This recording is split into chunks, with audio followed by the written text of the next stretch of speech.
So last எபிசோட நம்ம பார்த்தது ஜே அவங்கள தான் லவ் பண்ணுறான் அப்படின்ற விஷயம் சோலுக்கு தெரிஞ்சிருக்கும். அந்த வீடியோவோட எண்டில் அவங்க ரெண்டு பேரும் இன்னைக்கு தனியாக பேசின அந்த ஆடியோ எல்லாத்தையும் கேட்டிருப்பாங்க. ஸோ அதுக்கப்புறம் என்ன நடக்குது அப்படின்றத இன்னைக்கான வீடியோவில் பார்த்துடலாம். இன்னொரு பக்கம் நமக்கு ஜே அப்புறம் சோல் ரெண்டு பேருமே ஒரு ரெஸ்டாரண்ட்ல உட்காந்து சாப்பிட்டுட்டு பேசிட்டு இருக்கிறத காட்டுறாங்க. ஜே இப்பெல்லாம் நீ சரியா படிக்கவே மாட்டேற, நீ எடுத்திருக்கிற இந்த மார்க்கை பாரு இதெல்லாம் ரொம்ப கம்மியா இருக்குன்னு சொல்லிட்டு இருக்காங்க.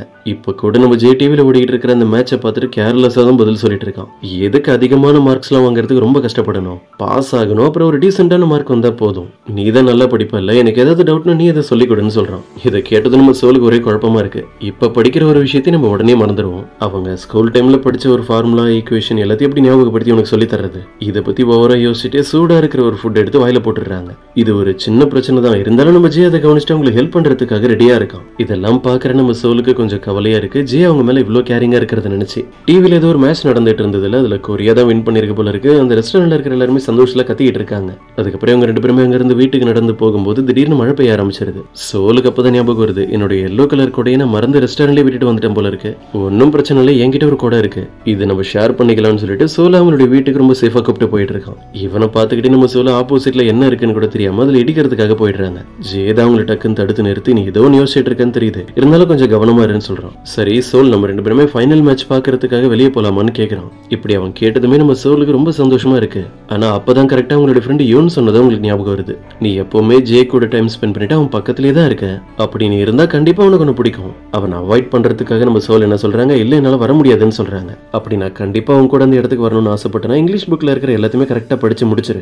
பதிலுக்கு நம்ம ஜெயம் இது ரொம்ப கஷ்டமான டாஸ்க் தான், இருந்தாலும் பரவாயில்ல, நான் இது எப்படியாவது கஷ்டப்பட்டு ஒரே நாள்ல படிச்சு முடிச்சிடுறேன். ஆனா டாஸ்க் நான் முடிச்சதுக்கு அப்புறம் நீ வெளியே வர மாட்டேன்னா மாத்தி பேசக்கூடாது. வேற வழி இல்லாம நம்ம சோலும் சிரிச்சுக்கிட்டே சரின்னு சொல்றாங்க. ரெண்டு பேரும் கரெக்டா அவங்களோட வீட்டுக்கிட்ட வரும்போது ஆப்போசிட்ல பார்த்தா அந்த டேய் நிக்கிறான், அதுவும் கையில அந்த டெடி பேர் பொம்மையோட. இவங்க ரெண்டு பேரும் இப்படி ஒன்னா நடந்து வர்றது பார்க்கும்போது டேய்க்கு செம கடுப்பாகுது. நீங்க ரெண்டு பேரும் இப்படி ஒன்னா கொடை பிடிச்சிட்டு நடந்து வந்துட்டு இருக்கீங்கல்ல, மழை எப்போ நின்றுடுச்சு. நம்ம டேய் சொன்ன அப்புறம் இவங்க ரெண்டு பேருக்கும் தெரியுது. அதுக்கப்புறம் உடனே கொடையை க்ளோஸ் பண்ணி வச்சிடுறாங்க. சோல், நான் உங்ககிட்ட சில முக்கியமான விஷயம் பேசணும், அதுக்காக தான் உன்னை தேடி வந்திருக்கான்னு சொல்றான். நான் தான் அன்னைக்கு அவங்ககிட்ட எல்லாமே தெளிவா பேசி முடிச்சிட்டேன்ல, இப்ப நான் உங்ககிட்ட பேசுறதுக்கு எதுவும் இல்லைன்னு சொல்றாங்க. அவங்களுக்கு ஹெல்ப் பண்றதுக்காக நம்ம ஜே நடுவில் வந்து இப்ப எதுக்காக நீ அவளை டிஸ்டர்ப் பண்ணிட்டு இருக்க, சோல் தான் அவளுக்கு அவங்ககிட்ட பேசுறதுல விருப்பம் இல்லைன்னு சொல்றாள்ல. கடுப்புல இருக்கிற டேயும் இங்க பாரு, நீ எதுக்கு தேவையில்லாம இந்த விஷயத்துல நடுவில் வர, நான் இப்படியே உங்ககிட்ட எப்பவும் பொறுமையா பேசிட்டு இருப்பேன்னு மட்டும் நினைக்காத. ரெண்டு பேரும் முறைச்சுக்கிட்டே நின்றுட்டு இருக்கிறத பார்த்துட்டு நடுவில் வந்து நம்ம சோல் இவங்களை சமாதானப்படுத்திட்டு நீங்க ரெண்டு பேரும் கொஞ்சம் அமைதியா இருங்க, இங்க எந்த பிரச்சனையும் வேணாம். டேய் இப்ப என்ன நீ என்கிட்ட சில விஷயங்களை சொல்லணும் அவ்வளவுதானே. சரின்னு அவங்க டேய் கிட்ட பேசுறதுக்காக போறாங்களா. இதை பாக்குற நம்ம ஜேக்கு பிடிக்கவே இல்லை. அவங்கள தடுத்து நிறுத்திடலான்னு தான் ட்ரை பண்றான். ஆனா அப்பதான் அவனோட ஃப்ரெண்ட் ஹியூக் சொன்ன மெத்தட உனக்கு ஞாபகம் வருது. உனக்கு அந்த பொண்ணு சோலை பிடிச்சிருக்கு அப்படின்னா நீ அவன் முன்னாடி எப்பவுமே கான்பிடென்டா தான் இருக்கணும். அது இவனுக்கு ஞாபகம் வந்ததான் உங்களை தடுக்காம சரி நீங்க ரெண்டு பேரும் போய் பேசுங்க, நான் வீட்டுக்கு போறேன்னு சொல்லிட்டு அங்க இருந்து போயிடுறான். முதல் வேலையா நம்ம டேயும் சரி போயிட்டு வா குட் நைட்னு சொல்லி அவன் அனுப்பி வச்சிடறான். வீட்டுக்கு போகும்போதெல்லாம் நம்ம ஜேக்கு செம்ம கடுப்பா இருக்கு, விட்டு அழுதுருவான் போல இருக்கு. கெத்தா பண்றதை நினைச்சு அந்த ஹியூக் சொன்ன ஐடியாவெல்லாம் கேட்டு என்னென்னமோ பண்ணிட்டு இருக்கோமே அப்படின்னு. இப்ப அப்படியே கட் பண்ண நமக்கு ஒரு இடத்துல சோலும் டேயும் பேசிட்டு இருக்கிறத காட்டுறாங்க. டேய் நான் சொல்றது கேளு, தயவு செஞ்சு இந்த மாதிரிலாம் டிஸ்டர்ப் பண்ணிட்டு இருக்காத, நீ என்ன மறந்துட்டு உன் லைஃப்ல என்ன வேலை இருக்கோ அதை மட்டும் கரெக்டா பாருன்னு சொல்றாங்க. டேய்க்கும் கண்ணெல்லாம் கலங்கிறது, என்னால கண்டிப்பா உன்னை மறக்க முடியாது, நீ லைஃப்ல எனக்கு ரொம்ப முக்கியம்னு சொல்லிட்டு இருக்கான். இவன் அப்படிலாம் பேசுறத கேட்டதும் நம்ம சோலு சத்தம் போட்டு பேசிட்டு இருக்காங்க அவங்ககிட்ட. அவன் கீழே உட்காந்து அழுதுட்டே பேச ஆரம்பிச்சிடறான். நான் உன்னை விட்டு போகணும்னா நீ என்ன சாகடிச்சிரு, அதுதான் அதுக்கு சரியான வழி அப்படின்னு. நீ சொல்ற மாதிரி என்னால அவ்வளவு ஈஸியால உன்னை மறந்துட முடியாது, நான் உயிரோட இருக்கிற வரைக்கும் உன்னை பத்தி தான் யோசிச்சுட்டு இருப்பேன்னு சொல்றான். சோலுக்கு என்ன பண்றதுன்னே தெரியல. வேகமா ஓடி வந்து அவனை ஹக் பண்ணி நானும் அப்படிதான்ற மாதிரி பேசுறதை காட்டுறாங்க. அப்புறம் தான் நமக்கு தெரியுது அங்க அப்படி எதுவுமே நடக்கல, இது எல்லாம் ஜேவோட இமேஜினேஷன் தான். அவங்க ரெண்டு பேரும் இப்ப என்ன பேசிட்டு இருக்காங்கன்றது தெரியாம குழப்பத்துல என்னென்னமோ யோசிச்சு பார்த்துட்டு இருக்கான். இப்பதான் நமக்கு சோல் கிட்ட டேய் பேசுறதே காட்டுறாங்க. அந்த புள்ளி கேளால உனக்கு நிறைய பிரச்சனை, உன்னை அடிச்சாலும் நான் கேள்விப்பட்டேன், அதுக்காக தான் நீ அழுதுட்டு இருந்தியா, என்னாலதான் உனக்கு எவ்வளவு பிரச்சனை, நான் மன்னிச்சிருன்னு சொல்லிட்டு இருக்கான். பதிலுக்கு சோலும் நான் இதுக்காக ஒன்னும் அழல, அப்ப நீ எதுக்காக அழுத, ஒருவேளை நம்ம ரெண்டு பேரும் பிரேக்கப் பண்ணி பிரிஞ்சிட்டுமே அதுக்கு ஃபீல் பண்ணி அழுதையா என்ன, இப்பவும் நம்ம சொல்லணும் அதுக்காகவும் அழலன்னு சொல்றாங்க. இங்க பாரு டேய், நான் சொல்றது நல்லா கேட்டுக்கோ, இப்படி தேவையில்லாம வந்து என்ன டிஸ்டர்ப் பண்ணிக்கிட்டே இருக்காத, இப்போ நடந்துட்டு இருக்கிறது எல்லாமே கரெக்டா தான் இருக்கு, அதுல எந்த பிரச்சனையும் இல்ல, நீ என்ன சும்மா டைம் பாஸ்க்கு தான் லவ் பண்ணிட்டு இருந்த அப்படின்ற விஷயத்த தான் அந்த புள்ளிகள் என்கிட்ட சொல்லிட்டாலே, நான் தான் உங்ககிட்ட சொல்லிட்டேன்ல. சைலண்டா இருக்க அந்த சொல் மெச்சூரிட்டி இல்லாம உங்ககிட்ட ஏதாவது சொல்லிட்டு இருப்பா, அதெல்லாம் நீ பெருசா எடுத்துக்க கூடாது. அவங்க எல்லாத்தையும் பேசி முடிச்சதுக்கு அப்புறம் கடைசியா டேய் அவனோட ஃபீலிங்ஸ் சொல்றான். நான் சும்மா டைம் பாஸ்க்குலாம் உன்னை லவ் பண்ணல, எனக்கு உண்மையாவே உன்னை ரொம்ப பிடிச்சிருந்தது, இவன் சும்மா விளையாடிட்டு இருக்கானா இல்ல உண்மையதான் சொல்றானு நம்ம சோலுக்கு ஒரே குழப்பமா இருக்கு. இங்க பாரு, நீ என்கிட்ட ஏதோ ஒரு முக்கியமான விஷயம் சொல்றதுக்காக தான் நீங்க கூப்பிட்டேன்னு நான் வந்தேன். இது சைலண்டான அந்த சோல் தந்த டெடி பேர் தானே, அதை என்கிட்டே கொடுத்துருன்னு சொல்லி அவங்க வாங்க ட்ரை பண்ணிட்டு இருக்காங்க. ஆனா அவன் முடியாதுன்னு சொல்லிட்டு இருக்கான். நான் கண்டிப்பா தர மாட்டேன். நம்ம 2 பேருக்கு நடுவில் இருக்கிற நல்ல மெமரிஸ்ல இது ரொம்ப முக்கியமான ஒரு பொருள். இப்படி இவங்க 2 பேருமே மாத்தி மாத்தி அந்த டெடி பேருக்காக சண்டை போட்டுட்டு இருக்காங்க. அப்ப கரெக்டா அது உள்ள ரெக்கார்ட் பண்ணி வச்சிருக்க ஒரு ஆடியோ பிளே ஆக ஆரம்பிக்குது. பாஸ்ட் சொல்லிட்டே இதை தரும்போது ரெக்கார்ட் பண்ணி வச்ச விஷயம் தான் அது எல்லாமே. அவங்களுக்கு டேயை ரொம்ப பிடிக்கும், அவங்க டேயை எந்த அளவுக்கு லவ் பண்றாங்கன்ற விஷயத்துல வந்து ஆடியோ ரெக்கார்ட் பண்ணி வச்சிருக்காங்க. அப்படி பிளே ஆகிட்டு இருக்கிற அந்த ஆடியோ கேட்டதும் டேய்க்கு ரொம்ப சந்தோஷமா இருக்கு. சோல் நல்லா யோசிச்சுட்டு உன்னுடைய முடிவை சொல்லு, நமக்குள்ள நிறைய பிரச்சனை இருக்கலாம், அதெல்லாம் சரி பண்ணிட்டு நம்ம 2 பேரும் என் லைஃப்ல ஒன்னா இருக்க கூடாது. அதெல்லாம் முடியாதுன்றதை மட்டும் சொல்லிட்டு இருக்காங்க. எப்படி அவனுடைய வாயை மூட வைக்கிறதுனே உங்களுக்கு தெரியல. அந்த ஆடியோல பேசுனது எல்லாமே இவங்க நம்ம தப்பா நினைச்சுக்கிறான்ல. என்னோட இந்த லைஃப்ல எனக்கு எதிரின்லாம் வேற யாரும் தேவையில்லை, எனக்கு நானே எதிரின்னு ஃபீல் பண்ணிட்டு இருக்காங்க. இன்னொரு பக்கம் நமக்கு வீட்டுல இருக்க ஜேவை தான் காட்டுறாங்க. அவனுடைய அப்பா கூட உட்காந்து அங்க இருக்கிற செடியெல்லாம் சரி பண்ணிட்டு இருக்கான். ஜேவோட அப்பா இந்த செடியெல்லாம் ரொம்ப பொக்கிஷம் மாதிரி பாத்துக்கிறாரு.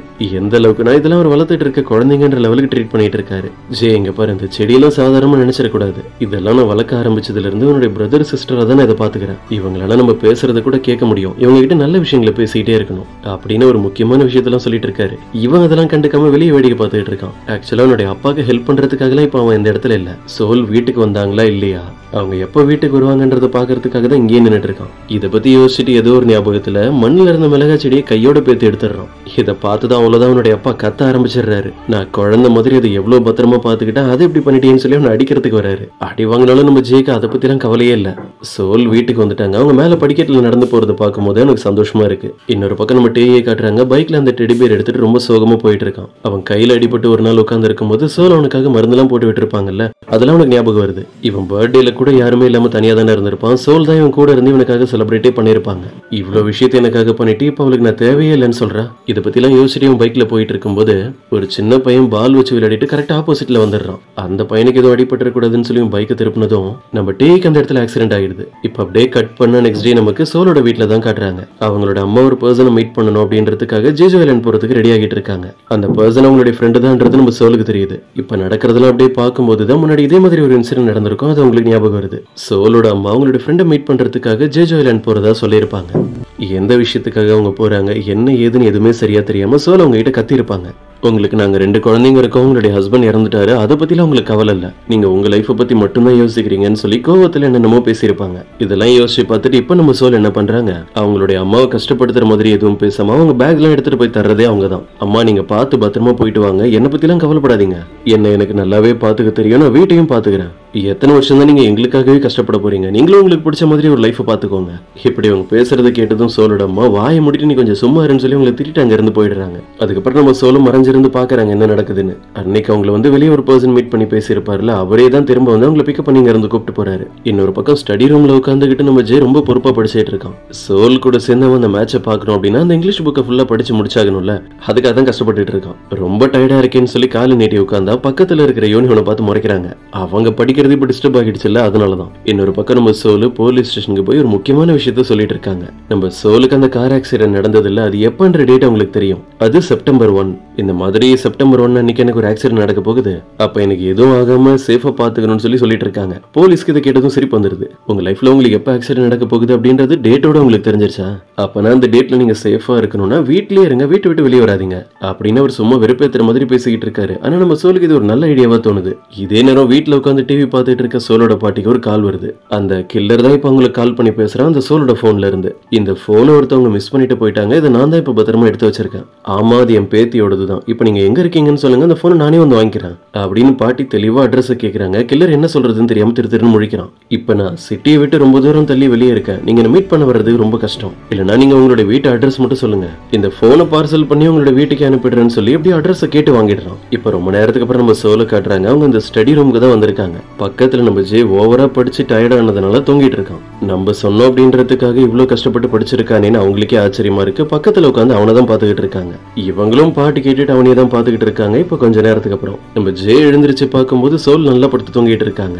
சோலை டிஸ்டர்ப் பண்ணாம அவங்களுடைய ஃபேஸே தான் பாத்துக்கிட்டு இருக்கான். அவங்க ஃபேஸ்ல இருக்க அந்த தலைமுடியெல்லாம் சரி பண்ணி விடும்போது அவங்க வேற கண்ணை திறந்துடுறாங்க. கரெக்டா இப்ப இங்க பிளே ஆகிட்டு இருக்கிற ஆடியோவும் ஜே அவங்களை ப்ரொபோஸ் பண்ணால அதே தான். அவங்க எழுந்திருச்சிட்டாங்கன்னு தெரிஞ்சதும் பயந்து போய் அப்படியே டைம் டேபிள பாக்குற மாதிரி சமாளிக்கிறான். பதட்டத்துல இருக்கிற சோல் இவங்கிட்ட எதுவும் பேச முடியாத நிலைமையில வெளியே வந்து தண்ணி குடிச்சிட்டு இருக்காங்க. கரெக்டா ஜேவன் அந்த இடத்துக்கு வந்துடுறான். சோல் என்னாச்சு உனக்கு, உன்னுடைய ஃபேஸ் ரொம்ப ரெட்டா இருக்கிற மாதிரி தெரியுது.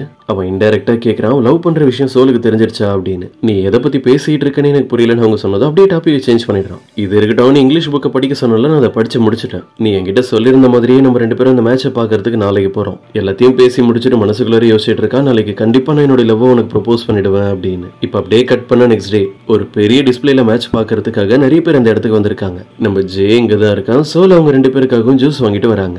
ஜே நீ எனக்கு முன்னாடியே இங்க வந்துட்டு எப்ப நீ இங்க வந்தன்னு கேட்க, நான் மார்னிங்ல இருந்து இங்க தான் வெயிட் பண்ணிட்டு இருக்கேன். இந்த இடத்த நம்ம 2 பேருக்காகவும் புக் பண்ணணும்ல, அதனாலதான். இவங்க கூட டைம் ஸ்பெண்ட் பண்றதுக்காக அவன் மார்னிங்ல இருந்து இங்கே வெயிட் பண்ணிட்டு இருக்கான். அவங்க இதை பத்தி பேசும்போதே அவங்க கையில வச்சிருக்க அந்த ஜூஸ் வந்து அவன் குடிக்க ஆரம்பிச்சிடறான். அந்த ஜூஸ் குடிச்சிட்டு இப்பதான் வெயில்ல கொஞ்சம் கரெக்டா இருக்கு. சோல் நீ ஏன் ஒரு மாதிரி முடிச்சுக்கிட்டே நின்னுட்டு இருக்க அப்படின்னு அவங்க கண்ணத்திலே அந்த ஜூஸ் எடுத்து வைக்கிறான், ஜில்லுன்னு இருக்கணும்ன்றதுக்காக. இவன் இப்படி எல்லாம் பண்றது நம்ம சோலுக்கு ரொம்ப பிடிச்சிருக்கு. அவங்களும் அவனை பார்த்து சிரிச்சுட்டு தான் இருக்காங்க. இதே நேரம் நம்ம யூன்னு சோலை தேடி அவங்களோட வீட்டுக்கு தான் வந்திருக்காங்க மேட்ச் பாக்குறதுக்காக. டிவில உட்காந்து ஜாலியா மேட்ச் பார்க்கலான்னு கையில சிக்கன்லாம் எடுத்துட்டு வந்திருக்காங்க. ஆனா சோல் இப்ப இங்க எல்லாம் அவங்க வெளியே போயிட்டாங்கன்ற விஷயம் இங்க வந்த பிறகு தான் அவங்களுக்கு தெரியுது. வீட்டுல இப்ப அந்த ஜியோ மட்டும் தான் இருக்கான். கரெக்டா அவனுக்கு சிக்கன் ஸ்மெல் வர வந்துருது. அதை சாப்பிட்டே ஆகணும்ன்றதுக்காக அவங்க அங்க இருந்து போக விடாம தடுத்து என்னென்னமோ பேசிட்டு இருக்கான். சோல் இங்க இருப்பான்னு நினைச்சுதான் இதெல்லாம் எடுத்துட்டு வந்த மேட்ச் பாக்குறதுக்காக. அவதான் வெளியே போயிட்டால, இப்ப எனக்கு இங்க போர் அடிக்கும்னு சொல்லிட்டு இவன் இங்க இருந்து போக ட்ரை பண்றாங்க.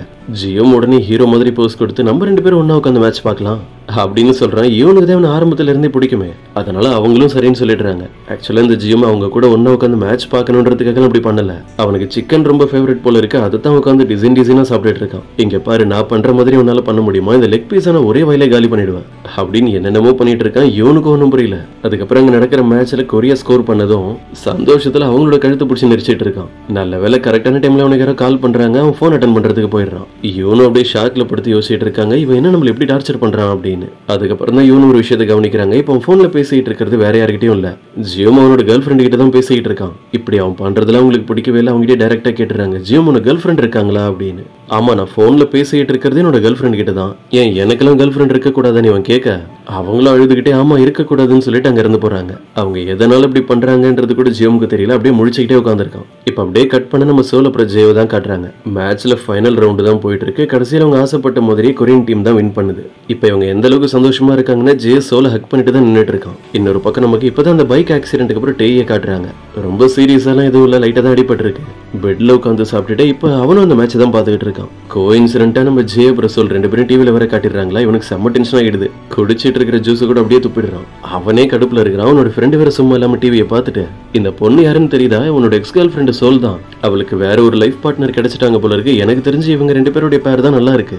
பதிலுக்கிட்டே அவனை பார்த்து, நீ வாயை மூடிட்டு சும்மா இருக்க மாட்டேன், நீ என்னோட ஃப்ரெண்டா இல்ல அந்த ஜேவோட ஃப்ரெண்டா அப்படின்னு அவனோட ஃப்ரெண்ட் எடுத்துட்டு வந்த திங்ஸ் எல்லாம் அவங்ககிட்ட கொடுத்து அவன் அங்கிருந்து வெளியே அனுப்பிடுறான். இப்பதான் இன்னொரு விஷயத்தையும் கவனிக்கிறான். இதே ஹாஸ்பிட்டல் தான் சோலோடைய அம்மாவும் பேஷண்ட் அட்மிட் ஆகியிருக்காங்க. இப்ப இவங்க தனியா இங்க என்ன பண்ணிட்டு இருக்காங்க அப்படின்னா, இவங்க ஹாஸ்பிட்டல்ல இருக்காங்கன்ற விஷயம் கண்டிப்பா சோலுக்கு தெரிஞ்சிருக்காதுன்னு யோசிக்கிறான். மேட்ச்ல கொரியா வின் பண்ணதுனால நம்ம சோலும் ஜேவும் அங்க இருக்கிறவங்க எல்லாருக்கூடவும் சேர்ந்து பயங்கரமா செலிப்ரேட் பண்ணிட்டு இருக்காங்க. மேல ஃபயர் ஒர்க்ஸ் எல்லாம் நடக்குது. சோல் கிட்ட என்னோட லவ் ப்ரப்போஸ் பண்றதுக்கு இதை விட்டா வேற நல்ல சான்ஸ் கிடைக்காது அப்படின்னு நம்ம ஜே அந்த டாபிக்கை பேச ஆரம்பிக்கிறான். பதிலுக்கு நம்ம சொல்லணும், என்ன சொல்லணுமோ சொல்லு, ஆனா இங்க ஓவர் சவுண்டா இருக்கு, அதனால காதுல எதுவுமே எனக்கு விழமாட்டதுன்னு சொல்றாங்க. அதனால அவங்க கையை பிடிச்சிட்டு பக்கத்துல இருக்கிற ஒரு இடத்துக்கு அவங்களை தனியா கூப்பிட்டு வந்து அவங்க கிட்ட பேச ஆரம்பிக்கிறான். சோல், நீ என்னோட லைஃப்ல எவ்வளவு ஸ்பெஷல்னு உனக்கு தெரியுமா? ஆரம்பத்துல என்னோட லைஃப்ல எனக்கு மழைனாலே பிடிக்காது, ஆனா நீ என்னோட லைஃப்ல வந்த அப்புறம் அதெல்லாம் எனக்கு பிடிக்க ஆரம்பிச்சது. இதுக்கு மேல என்னால உங்ககிட்ட இந்த விஷயத்தை பத்தி சொல்லாம இருக்க முடியாது. எனக்கு உன்னை ரொம்ப பிடிச்சிருக்குன்னு சொல்லி திரும்ப அவனுடைய லவ் ப்ரப்போஸ் பண்ணிடுறான். சோலுக்கு பயங்கர ஷாக். இவன் என்ன மறுபடியும் நம்மள ப்ரப்போஸ் பண்ணிட்டா, இப்ப என்ன பதில் சொல்றது அப்படின்னு. சோல், இதுக்காக நீ பதட்டப்படாத, உனக்கு என்ன தோணுதோ நீ அதை பண்ணு. நீ நல்லா யோசிச்சுட்டு டைம் எடுத்துட்டு உன்னுடைய முடிவு என்னன்னு சொல்லு. பதிலுக்கு நம்ம சொல்லு, இல்ல நான் உங்ககிட்ட இப்பவே எல்லாத்தையுமே தெளிவா சொல்லிடுறேன்னு ஆரம்பிக்கிறாங்க. ஆனா இப்ப கரெக்டா நம்ம ஜேவோட போனுக்கு தொடர்ந்து கால் வந்துகிட்டே இருக்கு. நம்ம இதை பத்தி அப்புறம் பேசலாம், ஃபர்ஸ்ட் நீ அந்த கால் அட்டென்ட் பண்ணுன்னு சொல்றாங்க. ஏதாவது எமர்ஜென்சியா இருக்க போகுதுன்னு. அவனும் கால் அட்டென்ட் பண்றான். கால் பண்ணிருக்கிறது டேய் தான். சோலோட அம்மா ஹாஸ்பிட்டல் அட்மிட் ஆகி இருக்கிறத அவன் பார்த்தான்ல, அதை பத்தி எல்லாத்தையுமே சொல்லிடுறான். இப்ப நீங்க 2 பேரும் ஒன்னாதான் இங்க வெளியே வந்திருக்கீங்கன்னு தெரியும், அதனாலதான் உனக்கு இதை கால் பண்ணி சொன்னேன். உடனே நம்ம ஜேவும் சோல் கிட்ட இந்த விஷயத்தை பத்தி எல்லாம் சொல்லிட்டு அவங்களை ஹாஸ்பிட்டலுக்கு கூப்பிட்டு போக ஆரம்பிக்கிறான். சோ இன்னைக்கான வீடியோ இதோட முடியுது.